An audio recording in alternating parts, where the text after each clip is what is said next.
teknik dalam membereskan kemelekatan tuh seperti apa Om Bimo nanti yang diajarkan? Yang pertama bisa dengan teknik syukur. Teknik syukur. Iya, syukur artinya syukur sudah merasa memiliki. Gitu. Karena sebenarnya skill loa tuh dalam tanda kutipnya gini, mengelabui pikiran sendiri tuh. Ngakali pikiran bawah sadar ya. Ngehack ya. Pikiran bawah sadar gitu loh.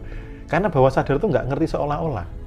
Makanya ketika mau afirmasi mau apa, paling enak tuh di gelombang bawah sadar, di kondisi tenang sambil nulis musik meditatif, supaya nggak dikritisi sama pikiran logik. Kemelekatan itu kan asal dari situ juga.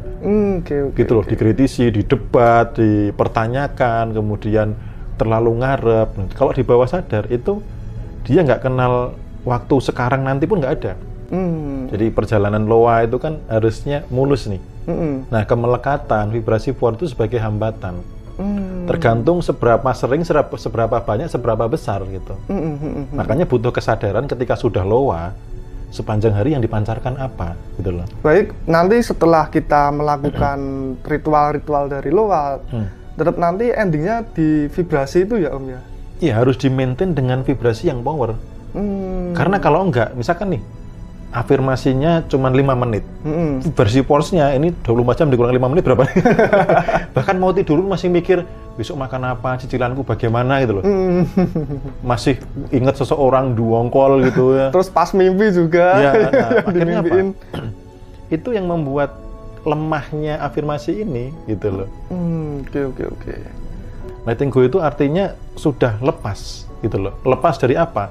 Dari perasaan-perasaan force yang muncul ketika mengingat goals-nya tadi. Goals itu, ya. Misalkan khawatir, cemas, terus kemelekatan, terlalu ngarep, atau takut nanti nggak tercapai jadi malu sama apa kata tetangga dan lain sebagainya.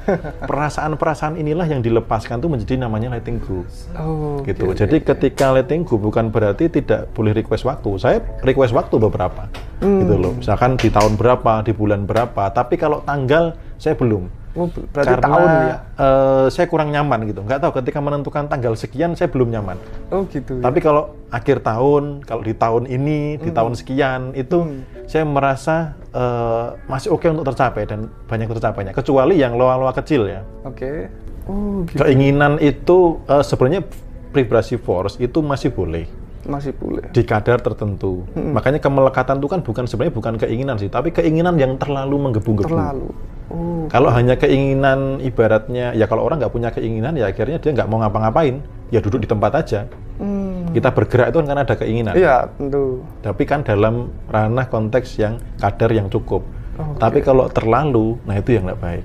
Banyak kasus, saya kalau loa hal-hal yang kecil lu cepet, tapi kok ketika loa saya gunakan untuk menarik hal-hal yang besar, kenapa malah kok seret ya ini ya?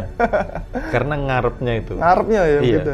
Hal kecil itu kan biasanya orang sambil iseng kan, iseng lah gitu. Iseng-iseng gitu.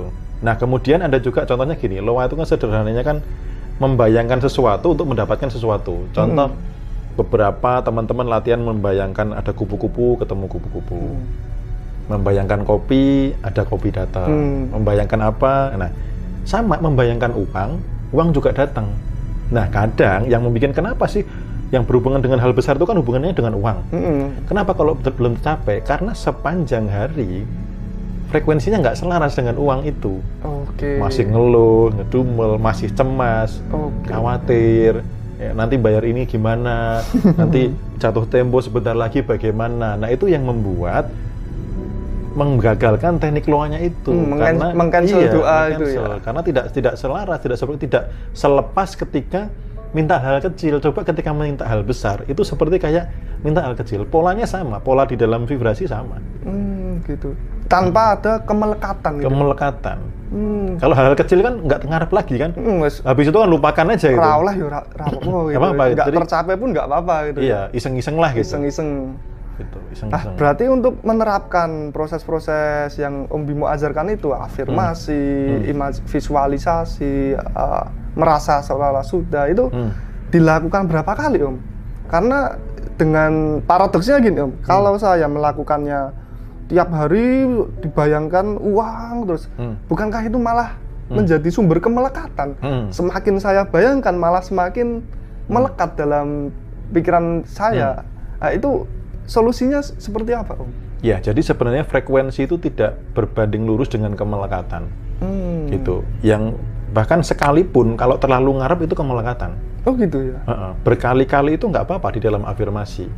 Gitu. Yang penting usahakan jangan berbentuk hafalan. Karena kalau hafalan itu rasanya biasanya kosong dan cenderung ngarep. Jadi los aja ekspresi senyaman mungkin, seolah-olah sudah punya itu. Jangan seperti kayak sesuatu yang terstruktur banget gitu loh. Kalau terstruktur banget, oh tadi habis ini, habis kalimat ini jatuhnya nanti di hafalan, dibaca mantra. Nggak ada rasanya. Nggak ada rasa gitu. Nah, kalau mau berulang-ulang, usahakan selalu berbeda. Berbeda sesuai apa? Ya ini, permainan vibrasinya tadi. Pas saat itu membayangkan senangnya gimana, dan untuk lebih powerful, libatkan panca indera. Oke. Dalam berimajinasi, dalam menulis juga boleh gitu loh.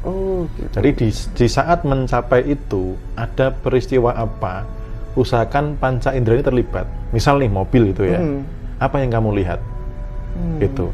Terus apa yang kamu dengar di situ, aromanya aroma apa? Gitu. Aroma juga ya. Iya.